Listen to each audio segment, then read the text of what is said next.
The moment I found Marge's explicit photos on her phone, our marriage was over. "Marge, what is this?" I exclaimed, holding the evidence in shaking hands. Her attempt to snatch the phone back only confirmed her guilt. Betrayed by my life partner, I delve into the dark underbelly of deceit and revenge.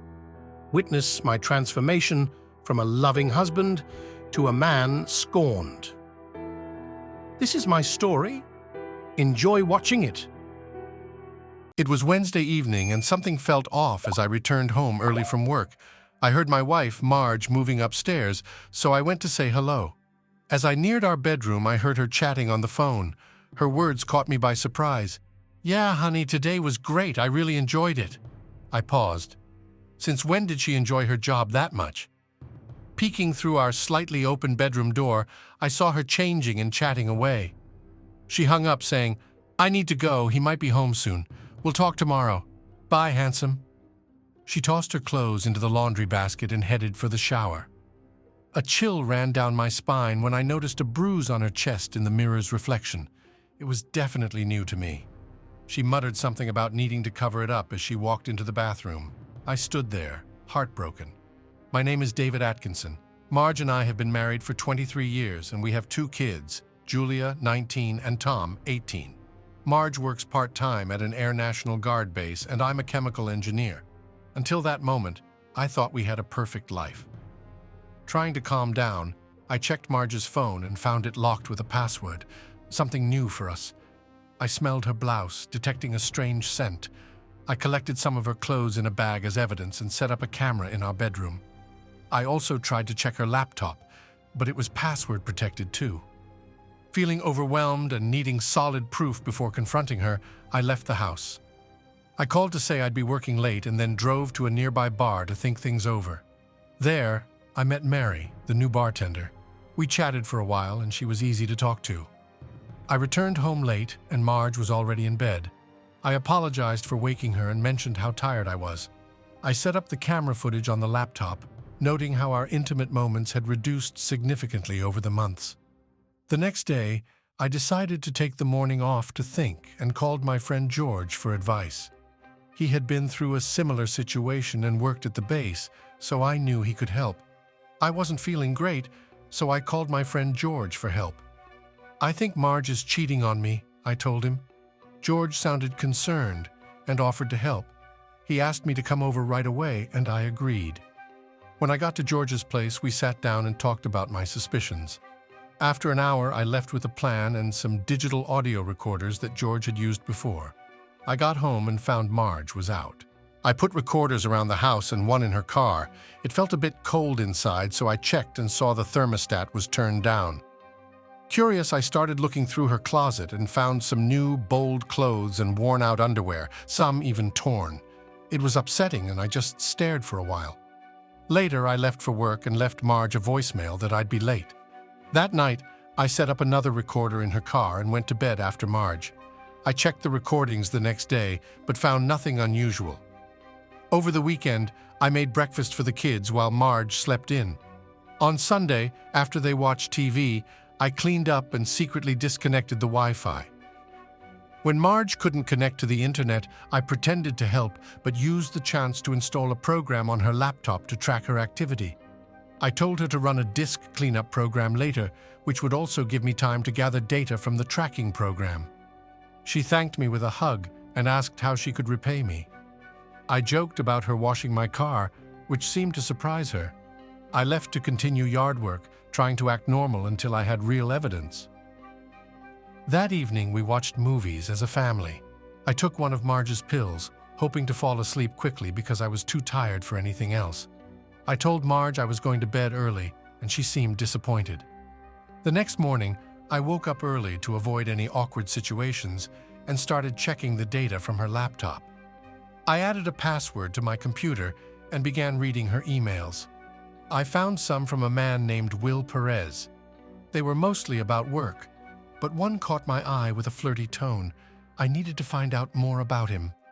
I sorted the emails by date and found 6 from Old Willie, all sent yesterday. Marge was worried about me finding them. I opened the latest one and read from the bottom up. Marge was upset about marks Willie left on her and how hard they were to hide from me. His reply was dismissive, just telling her to forget it and not worry about me. Her reply came quickly, saying although she loved me and didn't want to hurt me, his carelessness made it difficult for her to even be near me without clothes. Willie's tone changed in the next emails. He apologized and promised to be more careful. He even suggested taking her to a tropical place if she could sneak away. He declared his love for her, sounding quite young. Her response was firm. She appreciated his understanding, but insisted that future trips would only be with her husband, and she wouldn't meet him that Wednesday. She hoped the marks would fade soon as she planned to make things right with me. Other emails revealed their affair had been going on for 2 months at a local motel where his company had a room. It explained the motel across from the bar I visited. Then, a new email from him arrived, responding to her message from last night. She had written that she couldn't stay away and they planned to meet again. His reply was overly enthusiastic. At that moment, I decided they would both face consequences for their actions. I needed George's help. After forwarding the relevant emails to him, I started making breakfast. Marge thanked me for letting her sleep in. She hugged me and made a playful comment about needing me later. I brushed it off and went back to work, noticing her worried look as I left. I stepped out to talk when George called. He had read the emails and felt sorry for me. I told him it was tough, but at least now we had some evidence, though not enough for court. He suggested taking photos of her at the motel and mentioned he could get access to the room since he knew the owner. George planned to set up hidden cameras like he did during his own ordeal. The cameras would be triggered by sound and motion and send the data to a nearby receiver. We hoped to set everything up by Tuesday. The rest of Sunday was quiet, but I couldn't shake off my mixed feelings. Marge whispered her love to me, but it felt hollow knowing about Willie. After a tender moment, she fell asleep, and I lay there feeling conflicted. Monday morning came, and I left early to meet George, who had already started making arrangements with the motel manager. It turns out Willie was seeing multiple women, always using the same room. It was a careless move on his part. George told me the manager didn't like Perez much because he was rude to the staff. Perez usually worked in the motel room a few days a week, but never before 11 a.m. Ready to move, George and I loaded his van and headed to the motel. Once there, George introduced me to the manager, Kevin, as his partner in the investigation. Kevin was okay with it, as he wanted no trouble at his place. He gave us the key to the room and showed us where it was on a map, pointing out a nearby service room that could be useful. We checked to make sure Perez wasn't in his room before entering. Inside, I paused, staring at the bed, overwhelmed by thoughts of Marge. Pushing past the emotions, I helped George set up the surveillance equipment. It didn't take us long. Before leaving, I noticed a laptop setup, which gave me an idea about possibly installing spyware later. George thought it could work, especially when Perez was out. We decided to go eat across the street after leaving, where a new bartender worked who was easy to talk to. When we entered the bar, the bartender, Mary, greeted me with a smile, and then seemed surprised to see George with me. She rushed over and hugged him, happy to see him. She admitted she wasn't fully back on her feet, but was getting there thanks to George. Introducing them, they joked about their old acquaintance, and Mary mentioned she had liked me from the start. As she served other customers, she kept coming back to chat with us. Mary shared that she was saving up for medical school, and the bar was usually quiet during the day, which let her study. We enjoyed the conversation until she suddenly turned serious. She wanted to be honest with me about her past. Mary revealed that George had arrested her once and locked her in a holding cell. She broke down, and George confronted her about her life choices, which made her realize a lot about herself. After a long emotional talk, George advocated for her in court, asking the judge not to send her to prison, but to rehab instead. Surprisingly, the judge agreed. Thanks to George, Mary got a chance to turn her life around, and she hadn't made any mistakes since then. She was grateful to George, and it was clear they had a deep bond formed from that tough experience. Mary stepped back, looked at both of us, and said softly, "George David, I'm not proud of what I do, but it's the only way I can pay for school and take care of my daughter. If you two don't want to be around me anymore, I understand." George immediately hugged her and said, "As long as you're trying to do better, I'm with you. You can make it." I added, "Mary, I'm glad we met, and I'm proud to call you my friend." It was quiet in the bar, just us in a dim corner. Mary was moved and began to cry. That evening, Marge came home around 5:30 with Chinese food. She tried to kiss me, but I just took the food to the table, saying, "Great, we're all hungry." When I looked back at her, she had a thoughtful expression. I suggested, "Why don't you change while I set the table?" She went pale as I started getting plates out. Dinner was quiet. The kids noticed but didn't say anything. Marge wasn't eating much, and I wasn't really talking to her. I realized I was being too obvious with my feelings and might push her away before I knew everything. I shook off my thoughts and apologized, saying, "I brought some work stress home. Let's reset. How was your day?" We managed to have a more normal conversation through dinner. Marge went to bed earlier than me. After waiting an hour, I checked the voice recorders but found nothing. It was warm in our bedroom, about 25 degrees Celsius. I got ready for bed but didn't speak much to Marge. She whispered, "Good night, dear." I asked her why she was wearing a thick sweater when it wasn't cold. She hesitated and then said she just felt cold. I hugged her, and she was actually sweating. "Are you okay?" I asked. She said she wasn't sure why, but she felt cold at night lately. Trying to lighten the mood, I joked about warming her up, but she just sighed and said she was too tired. We ended up turning away from each other, but she snuggled up close and mentioned how wonderful the previous day had been, but she was too tired tonight. Tuesday morning was cool. I left for work as usual. George called to say he had put a GPS on Perez's car. I checked the location online, and Perez was across the city. I decided to go home to check the voice recorder in our bedroom. Marge had been talking to her friend Ashley, excitedly telling her about a great weekend. Ashley knew about her affair with Will. I wondered if Ashley's husband knew too. In their call, Marge talked about how Sunday was special, not because it was different, but because of how I touched her. Ashley joked about it being better than with Will, and Marge admitted it was, but said Will was just for fun, while being with me felt safe and loving. They both laughed about the complications of their feelings. Ashley then confessed she was also cheating with someone named Brian last year. I thought about whether to tell Ashley's husband, Mike. It felt like he should know, just as I would want to. The next call between Marge and Ashley was tenser. Marge was worried because I noticed her wearing thick sweaters and being secretive. She told Ashley she was hiding a bruise from me and couldn't risk me seeing it. Despite the heat in the room, she was sweating under the thick clothes. I thought about how to handle the situation as Marge tried to reassure Ashley that she'd explain everything on Wednesday. We were distant in bed, and I couldn't stop thinking about Will instead of David. I saved the recording and stopped listening. After some time online, I ordered a kit for detecting certain substances and sent it to my office. Then I headed to the motel where Perez was staying. It was lunchtime. Perez was at the bar, so I took the chance to go to his room. I didn't hesitate at the door.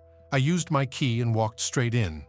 I ignored the bed and went to the room where Perez's laptop was open on an accounting program. I quickly installed a keylogger on the laptop to track all his activities without taking any screenshots. I checked all his emails, websites, and keystrokes, including his financial records. If there was anything incriminating, I wanted to find it.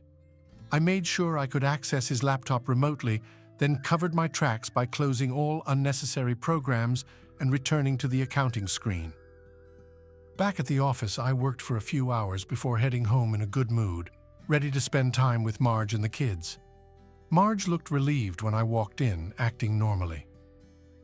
Later, around 10, Marge said she was heading to bed.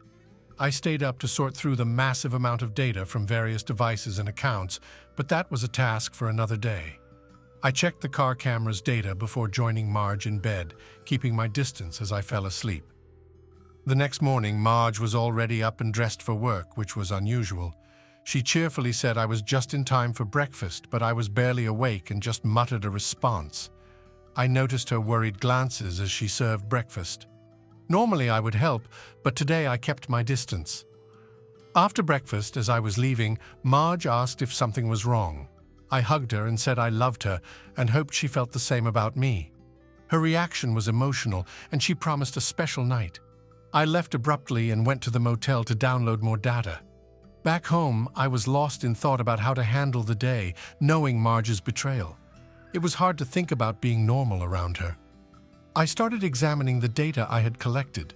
Perez ran 3 businesses that sold products to military bases and large companies. He was involved with several women, not just Marge. His business emails didn't reveal much, but his personal dealings did. His financial records showed multiple corporate credit cards, and his phone conversations gave clues about his professional contacts and possibly shady dealings. I spent the day piecing together his actions from the data, struggling with the reality of Marge's actions and wondering how I would confront everything. He told me he was having issues with the latest shipment because the serial numbers were duplicated. Now, all future shipments need unique serial numbers. Perez was frustrated by this. The person on the call mentioned that their new audit software could detect many issues, so they had to be careful. After hanging up, Perez ordered 2 specialized printers and supplies online. Another call came from a supplier who wanted to sell to Perez.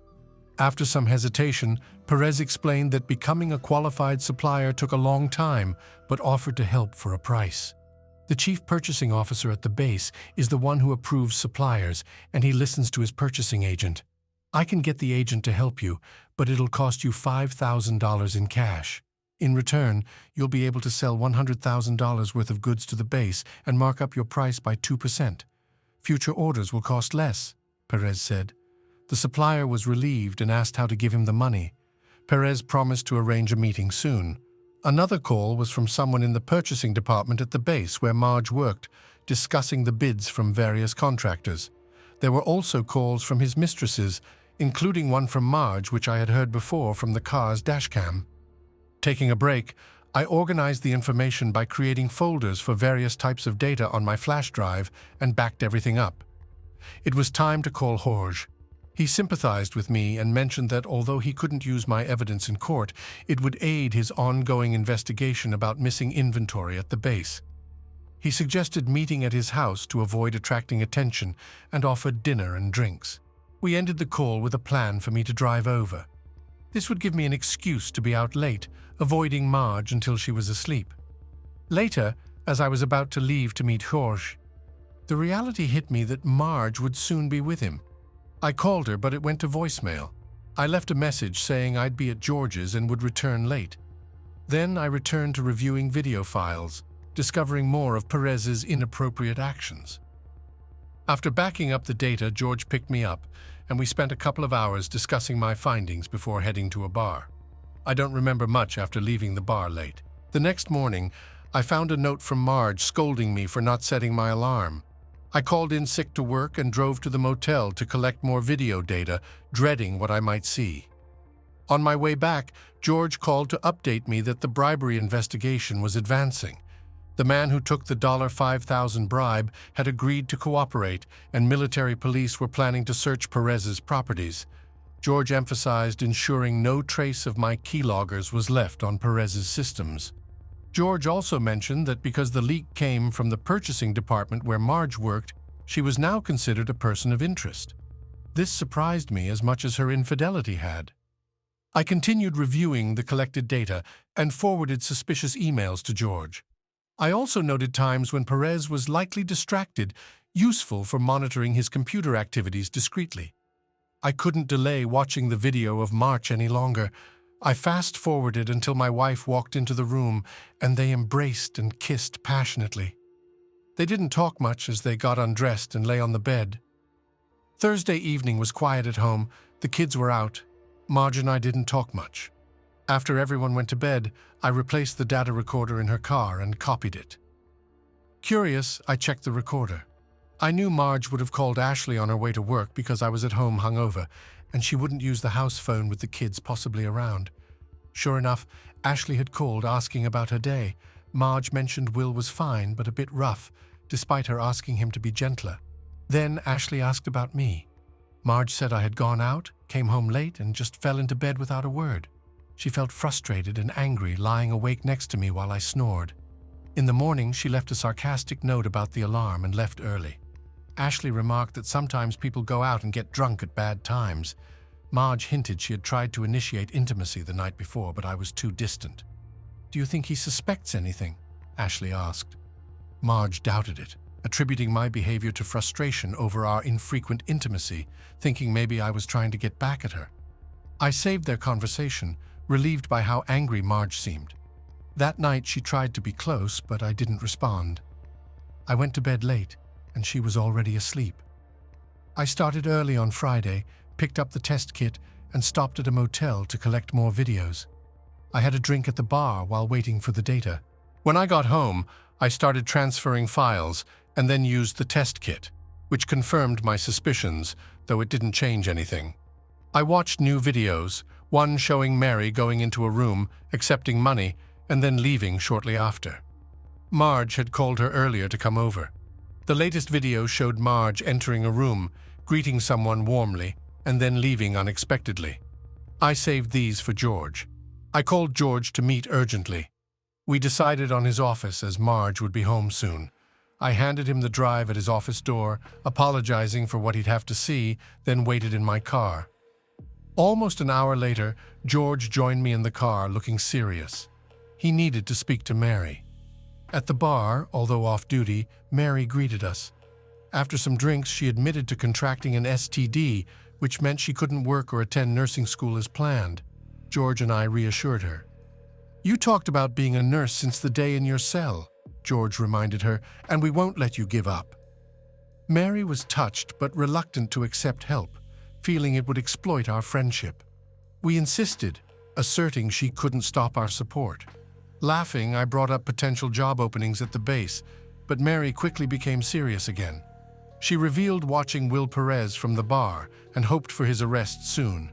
After discovering her illness, she had even checked on him, expressing her anger and pain. That night, I went to bed knowing George was fully aware of my plans, with Marge asleep, oblivious to everything unfolding. He was also looking into getting Mary a job in the purchasing department at the base, as some positions were expected to open up soon. Saturday was quiet. Marge and I didn't talk much. We had a movie night, but when I brought in the drinks, I found Marge sitting in the middle of the couch with Tom and Julia on either side. Normally, Marge and I sit next to each other with the kids next to us. I ended up sitting in a chair, noticing that the kids seemed uncomfortable, while Marge looked quite pleased with herself. Marge went to bed early that night. I checked the voice recorders but didn't find anything noteworthy except for a thank you note from Perez about her visit on Friday and his anticipation for next Wednesday. Sunday was much the same, with us just going through the motions of our daily routines. I went to bed early and noticed Marge still changed in the bathroom, continuing her routine as if nothing was wrong. Her actions had clearly driven us into a downward spiral. She got into bed without saying a word, making sure I was aware of her presence. I stayed quiet as she turned away from me immediately, which worked out for my plans. On Monday, George called to say they planned to conduct a raid the following Monday morning. He hoped I could avoid any conflicts with Marge this week to keep Perez unsuspecting. I agreed and decided to tell Marge I was going on a business trip from Wednesday to Sunday, but I'd actually stay at a motel to finalize my plans with George. I booked a room directly above Perez's at the motel for 5 days. At dinner on Monday, I told Marge and the kids about my supposed business trip. Julia and Tom weren't happy about it, and Marge showed no reaction. Tuesday was much the same, with minimal conversation between Marge and me. I packed my bag and placed it in the car. That night, after everyone was asleep, I checked the recorders again. One conversation stood out, a call between Marge and Ashley from that morning. Marge complained about me ruining everything. Ashley was confused, asking if she meant me or Will. Marge confirmed it was me, saying we'd been arguing or just ignoring each other.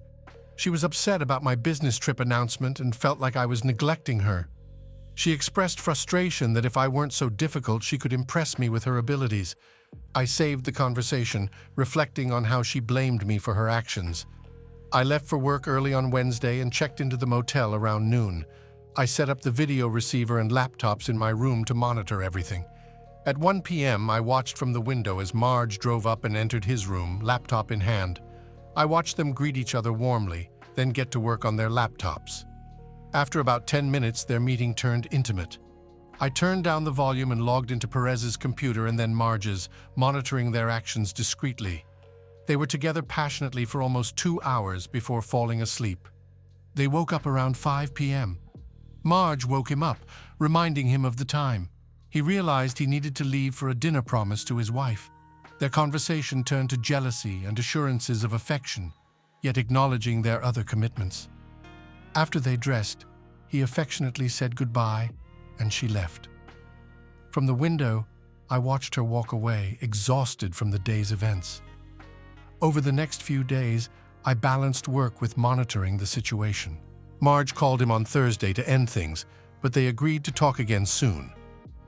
Late Friday night, I finished moving files between computers, sent a few emails, and then removed the keyloggers from Marge and Perez's laptops and cleared their histories. I accessed Marge's computer through Perez's, ensuring the login would trace back to the motel's IP address. I forwarded all pertinent documents to Marge from Perez. I returned home on Sunday afternoon to an empty house.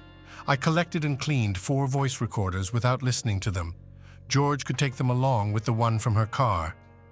After unpacking, I poured myself a drink. Soon, Julia and Marge came back from grocery shopping. Tom joined us a bit later, and we had a quiet evening. Monday morning, I received a call from our family doctor's office around 11 a.m. The secretary urgently requested that I come in, but didn't specify why, only that the doctor needed to see me. Dr. Benson got on the phone and urged me to come as soon as possible for some tests. I pushed for a reason, half joking about whether it was serious enough for surgery or just a will update. He finally disclosed that Marge had tested positive for 3 sexually transmitted diseases and had claimed to have been faithful, suggesting I might have infected her. I headed to the clinic right away. The clinic staff were unusually cold. A nurse took a painful blood sample using a large needle.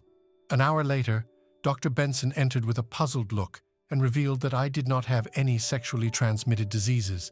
He apologized for assuming Marge's honesty. Relieved but upset, I realized Marge had been unfaithful. Just then, my daughter Julia called, crying, accusing me of cheating on Marge and causing her illness. I quickly handed the phone to Dr. Benson to clarify the truth. Julia apologized, confused and hurt by her mother's lies. I told her to inform her brother, but keep the conversation from Marge.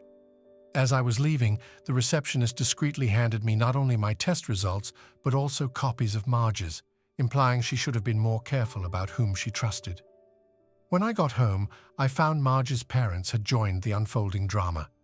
As I entered, Marge's father, a towering former minor, confronted me angrily, accusing me of infidelity. I quickly showed him the medical reports proving my innocence. His anger turned to confusion, then realization as he acknowledged that Marge was the unfaithful one. He apologized for his initial reaction.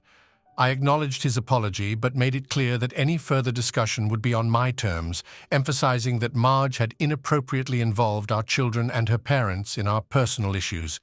He agreed to step back, understanding the gravity of the situation as we moved into the living room to address the family. Marge and her mother were yelling at me. Tom was sitting in a chair crying, and Julia ran over and hugged me, saying, "Daddy, I love you."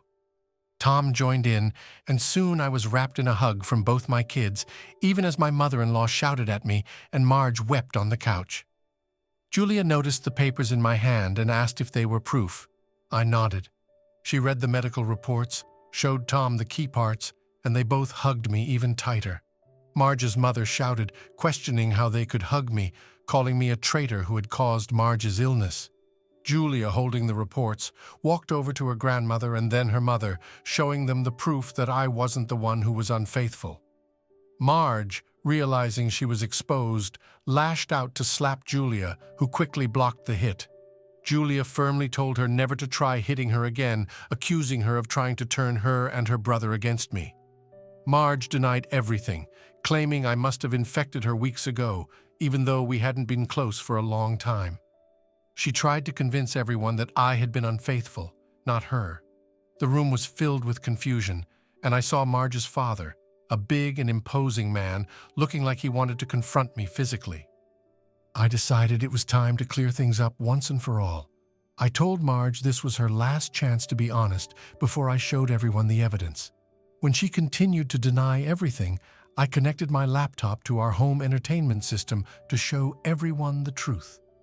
I explained how I had used one of Perez's company credit cards to create a website while Marge was with him. I asked Marge if she had broken up with him, which she denied.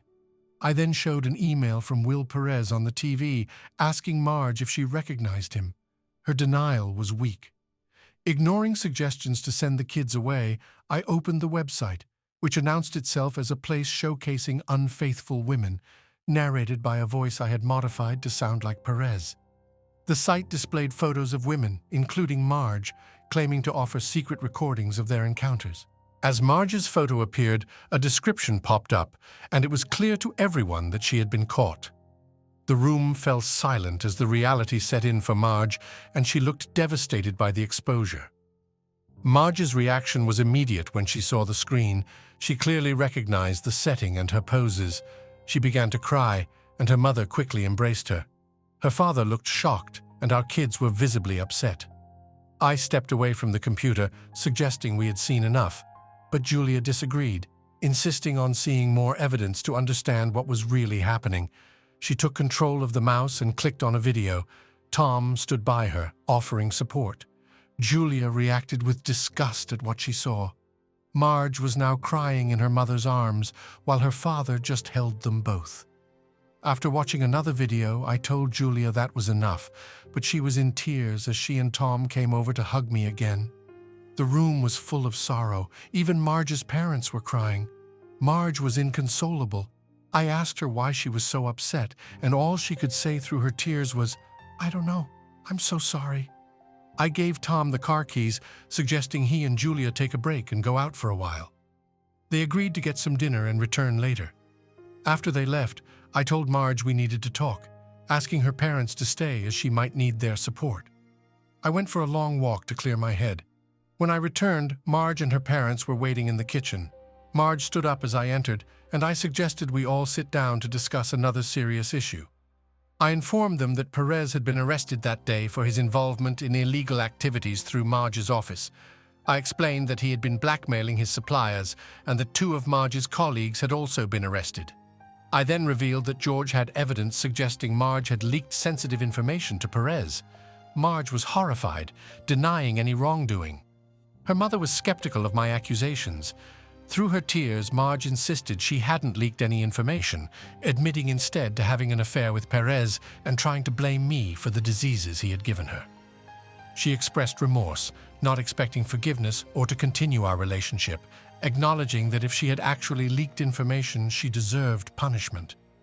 I asked Marge if she had ever taken her laptop to Perez's place, which she admitted, explaining she worked there on her days off. I then asked if Perez had ever accessed her laptop. She admitted he might have while she was distracted. I showed her how Perez could have remotely controlled her computer to manipulate information, which could potentially exonerate her if proven. I revealed that Perez had set up a scheduled email to tarnish Marge's reputation further, which I had prevented by disconnecting our internet. This, I suggested, could demonstrate that Perez rather than Marge might have been responsible for the leaks, providing a chance to clear her name. Her family listened intently, shocked by the complexity of the deception and the depth of the betrayal. "Marge, if you're telling the truth, it'll show that Perez was the one accessing your computer when those emails were sent out. Part of my plan was to install camera software on Perez's computer and save all the video files there. This made it look like the videos were his, allowing them to be used in court. Perez ended up in more trouble than he expected. I also sent recordings of his blackmail attempts to his computer, which George could use. A few months after Perez was convicted of theft, fraud, extortion, and racketeering, he went to prison. On his first day in prison, the IRS and state tax authorities started looking for unpaid taxes on the bribes he received and began auditing his companies. The next day, his wife filed for divorce. A week later, George and I were at the bar where Mary used to work. She had left for a better job in base procurement and was going to medical school at night. I mentioned to George that I needed to settle up for the recording equipment I had planted on Perez. He agreed to figure out what I owed. Jokingly, he added that we each spent $1,500 yesterday celebrating. "This gin and tonic isn't as good as Mary's, but it's still decent," I said. Just then, Mike walked into the bar looking upset. I ordered another round. The new bartender made a better gin and tonic. I knew Mike would come. I had told him where I'd be and regretfully given him a file about our wives' affairs and what had happened between Marge and me. Mike took a drink and then turned to George. "George, I need to borrow some official equipment." And just like that, it all started over again. Thanks for listening to One Infidelity Hit. If you liked what you heard, don't forget to hit that subscribe button and drop us a like.